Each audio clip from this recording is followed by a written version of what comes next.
Reporter for TYT Politics, Jordan Chariton, spoke to a female Trump supporter at a North Carolina rally, and boy, does she have some political views for us.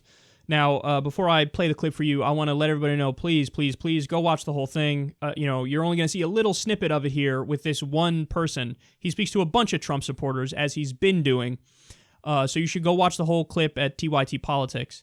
And it's crazy because the more I watch his stuff, the more I realize, oh, he's doing what every single journalist should be doing, but the other journalists are not doing it. Or certainly not to the extent that he's doing it. So he's been going through the WikiLeaks emails like nobody's business, which is hard and it takes time and it's a pain in the ass, but it's the right thing to do to get the newsworthy things out of there. He's been talking to actual Trump supporters on the ground and supporters of the different candidates and seeing what they think and kind of exposing them for what they are. So all the reporters should do this. He seems to be the only one who's doing this to the extent he's doing it, so much credit to him. But without further ado, let's look at him speak to a questionable character. Trump that bitch. We could care less about her birthday, and we hope to see her not in the White House. So you obviously are not a fan. Hey, it's Jordan with TYT and TYT Politics. I'm here inside Donald Trump's rally in Kinston, North Carolina. He's not here yet, but his supporters are ready to rock and roll. Earlier, we were in line with some Donald Trump supporters. If she wins, is it not, you're not happy about it at all, even though it'll be a woman president? Absolutely not. I don't believe there should be a woman president. Why not? I believe in Christianity. I see that she does not stand for the Christianity. Does Christianity say you can't have a female president? It doesn't say. I just don't believe it should be women leaders. You think women should be more in the complementary role? Yes, I do. I believe women should, stand back from things like this, especially from the White House, and to be speakers like this. Because we've had some pretty awful presidents, and they've all been men. Well, that's true. I'll be glad when the one we've got's out of the White House. Is that a thing where you think Jesus wouldn't think women should be leading countries or states or whatever? Big possibility. You think Mr. Trump, he hasn't said that, but do you think he would agree with you? Absolutely.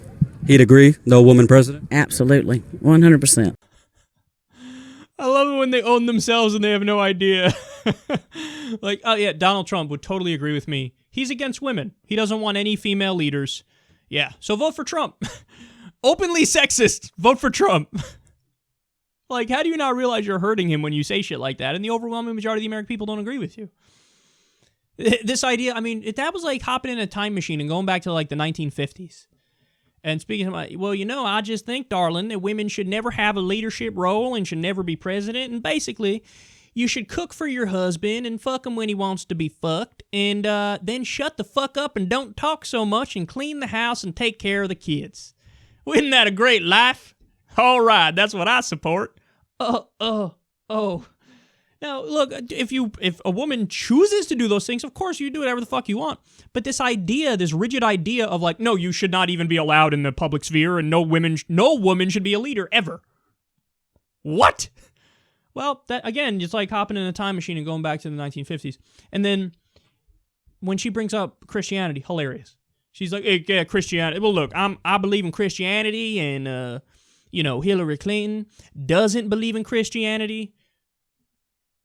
Donald Trump said, quote, we should take out their families when talking about terrorists. So in other words, innocent family members, let's take them out. What would Jesus do?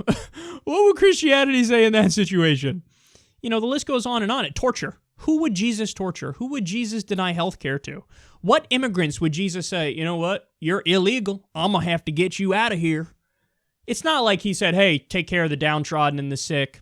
The sojourners, which is the immigrants in the Bible. Treat them as your own. No, he didn't say any of that stuff, except he did.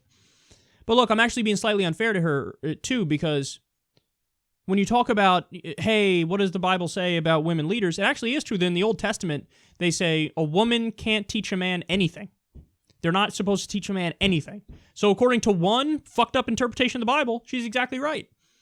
If you cherry pick the bad parts, hey, there's backing for what she's saying. But, that goes into the broader conversation about what's wrong with religion. And if you are a literalist, you would say, looking at the Old Testament, women can't be teachers, women can't have any authority position because they can't teach men anything.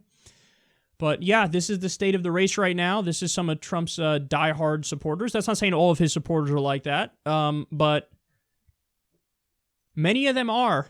And I don't think they realize that their words are probably not liked by the campaign, because when you say you think Trump also wants to ban all women from being president, kind of a strike against him, not something for him.